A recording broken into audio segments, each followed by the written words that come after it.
এবং একটি বিকট শব্দ জালিমদের উপর আঘাত হানল। অতঃপর তারা তাদের ঘরের মধ্যে উপুড় হয়ে মৃত অবস্থায় পড়ে থাকল। মনে হচ্ছিল যেন ওই গৃহে তারা বসবাসই করেনি। জেনে রাখো, নিশ্চয়ই সামুদ জাতি তাদের রবকে অবিশ্বাস করেছিল। জেনে রাখো, সামুদ জাতির জন্য আল্লাহর রহমত বহু দূরে।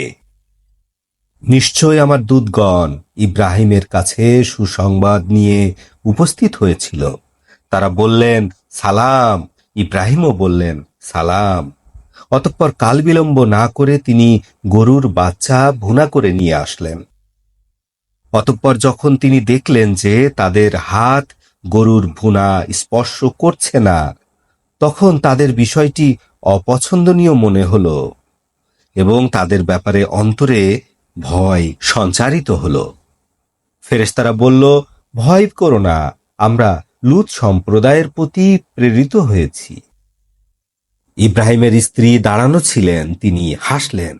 অতঃপর আমি তাকে ইসহাকের জন্মগ্রহণ করার সুসংবাদ দিলাম এবং ইসহাকের পরে ইয়াকুবের জন্মের সুসংবাদ দিলাম।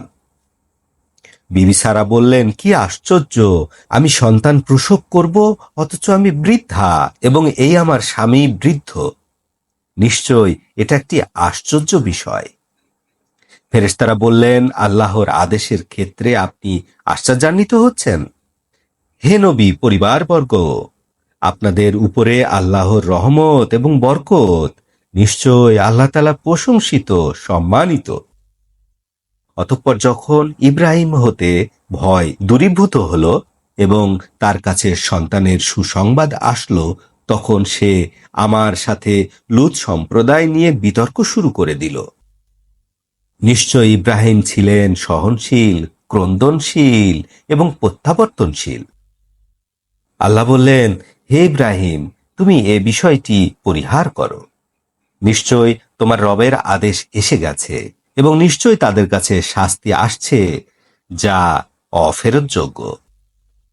অতঃপর যখন আমার রাসূলগণ লূত এর কাছে আসলো, তাদের কারণে লূতের মন খারাপ হলো এবং হৃদয়টা সংকুচিত হয়ে পড়েছিল এবং বললেন, আজ বড় কঠিন বিপদের দিন।